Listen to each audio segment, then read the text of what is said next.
Hi friends, मी सोनिया तुमचं सोनियाज किचनमध्ये परत एकदा स्वागत करीत आहे। नमस्कार। आता 2024 सुरू झालेला आहे। सो आता आपण काहीतरी नवीन खमंग अशी रेसिपी बघणार आहोत आपल्या चॅनलसाठी। ठीक आहे, तर आज आपण बघणार आहोत खारं वांग। तर हिवाळा स्पेशल रेसिपी आहे। ॲज युजुअल साहित्यामध्ये वांगे असणारच आहे। ठीक आहे, तर आता आपण उरलेलं साहित्य बघून घ्या। तर खारं वांग हे बेसिकली दोन पद्धतीने बनतं। एक म्हणजे सुकं वांग आणि दुसरं असतं की थोडंसं लसलशीत। तर आज आपण लसलशीत हा प्रकार बघणार आहोत। तर इथे घेतले मी हिंग, त्याच्यानंतर जिरं, मोहरी, गरम मसाला म्हणजे जो आपला काळा मसाला, खडा मसाला आपण ज्याला म्हणतो ते घेतलेला आहे, हळद, इथे शेंगदाणे घेतलेले, शेंगदाणे अर्धी वाटी, त्याच्यानंतर पाव वाटी तीळ आणि पाव वाटीला थोडं कमी खोबऱ्याचे काप, लसणाच्या 8 ते 10 पाकळ्या, 1.5 इंच आलं त्याचे बारीक तुकडे करून घेतलेले, 4 हिरव्या मिरच्या त्या आधी व्यवस्थित भाजून घेतल्या गॅसवरती आणि मग त्याच्यानंतर घेतलेले म्हणजे असं खमंग लागतं आधी थोडं भाजून घेतलं की। इथे मीठ घेतले स्वादानुसार आणि कोथिंबीर। आता कोथिंबीरची जी क्वांटिटी आहे ती जास्त घ्यायची, जवळपास 2 वाट्या कोथिंबीर। त्याच्यात थोड्या दांड्या राहू द्यायच्या, नुसतेच पानं नाही घ्यायचे, थोडेसे दांड्या राहू द्यायच्या। तर आता इथे आपण फ्लॅट बेसची कढई घेतलेली आहे। तर त्या कढईला व्यवस्थित गरम करून घेतलेलं आहे आणि त्याच्यामध्ये आता आपण टाकणार आहे तीळ, त्याच्यानंतर शेंगदाणे आणि खोबरं।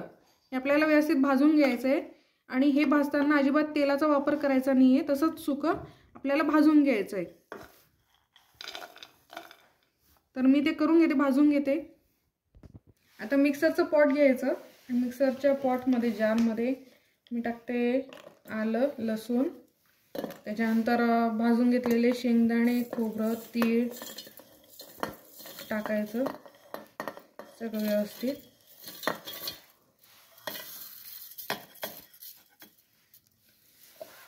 त्याच्यानंतर टाकते हिरवी मिरची जी आपण अशी भाजून घेतलेली आहे गॅसवरती जाळी ठेवून। तर तिचे मी 2-2 असे तुकडे करून टाकते म्हणजे व्यवस्थित बारीक होते। तर आता आपण हे इथे जरा चांगली तिखट घेतलेली आहे मिरची, कारण की हा जो खारं वांग्याचा जो मसाला असतो आणि खारं वांग जे असतं ते झणझणीत असतं। ठीक आहे, तर त्या पद्धतीने मग आपण मिरची घेतलेली आहे आणि त्याच्यानंतर टाकते कोथिंबीर आणि आता व्यवस्थित मी वाटण करून घेणार आहे पाणी न टाकता। सो इथे मी हे जे आपण नॉनस्टिक फ्लॅट बेसची जी कढाई घेतली आहे त्याच्यामध्ये तेल घेतलं आहे। तेल हे थोडं जास्त घ्यावं लागतं म्हणजे आपले जे वांगे आहे ते व्यवस्थित फ्राय होतील। तेलामध्ये आपल्याला छान फ्राय करून घ्यायचे। आता इथे मी वांगे थोडे अगोदरच टाकते, नाहीतर मग नंतर तेल खूप तडतडतं उडतं, म्हणून सुरुवात झालेली आहे। तर आपण जे पाण्यामध्ये वांगे चिरून ठेवलेले होते असे 4 खापा करून, ठीक आहे, एका वांग्याचे असे 4 खाप करायचे आणि ते मिठाच्या पाण्यात बुडवून ठेवायचे। मिठाच्या पाण्यात बुडवल्याने काय होतं, तर वांग्यांमधला जो राप असतो म्हणजे काळपटपणा, तर ते सगळं निघून जातं आणि स्वच्छ वांगे होतात। अजून तेलामध्ये आता हे जे वांगे टाकले त्याच्यावर मी मीठ बुरबुरते, ठीक आहे, आणि आता याला झाकण ठेवायचं आणि व्यवस्थित वाफ येऊ द्यायची वांग्यांना। सो व्यवस्थित आपले जे वांगे आहे ते शिजलेले आहे, ठीक आहे। मी सगळ्या बाजूने पलटवत होती दर 2-3 मिनिटांनी आणि आपण इथे व्यवस्थित फ्राय करून घेतले। तर आता हे वांगे आहे ना एक एक करून असे साईड आउट करून घ्यायचे प्लेटमध्ये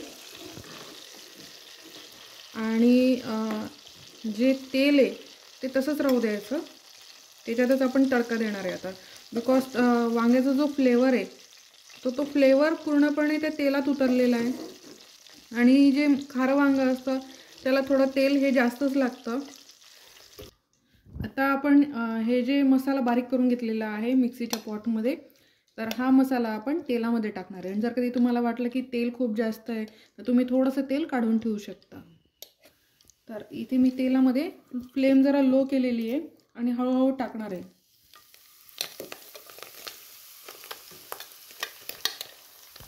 आता आपण मंद आचेवरती थोडंसं फ्राय करून घेणार मसाला. तोपर्यंत टाकते मी हळद, त्याच्यानंतर खडा मसाला पाव चमचा, हळद पाव चमचा, ठीक आहे. आणि हिंग जे आहे ते हिंगसुद्धा आपल्याला आता असंच टाकावं लागेल मसाल्यामध्ये साईडला.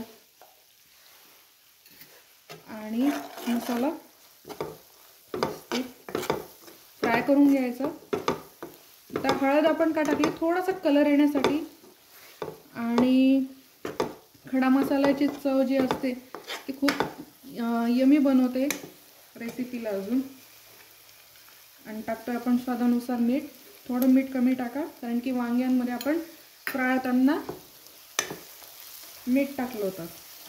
आपल्याला जास्त पण फ्राय नाही करायचा आहे आपला हा मसाला. आता आपण त्याच्यात सोडणारे वांगे, तळून घेतलेले वांगे मिक्स करायचे. आणि इमिजिएटली थोडंसं साधारणतः 1.5 ग्लास पाणी मी ते साईडला गरम करून घेतलेलं आहे, तर ते गरम पाणी टाकते मी.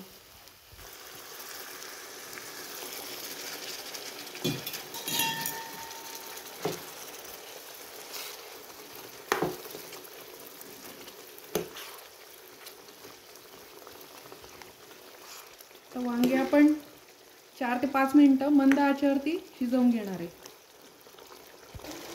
सो फ्रेंड्स, आपली खारा वांग्याची रेसिपी तयार आहे, भाजी तयार आहे. सो मी आता गॅस ऑफ करते आणि मस्तपैकी सर्व करून घेते. सो फ्रेंड्स, इथे मी सर्व करून घेतलं आहे आणि आपलं हिरवंगार मस्तपैकी खारं वांगं तयार आहे. सो कशी वाटली रेसिपी, आवडली ना? तर व्हिडिओला नक्की लाईक करायचं, व्हिडिओची लिंक शेअर करायची फ्रेंड्स अँड फॅमिलीजमध्ये. मस्त खायचं, स्वस्त राहायचं, चॅनलला सबस्क्राईब करायला विसरायचं नाही. ठीक आहे, परत भेटू नवीन रेसिपीसोबत. तोपर्यंत बाय.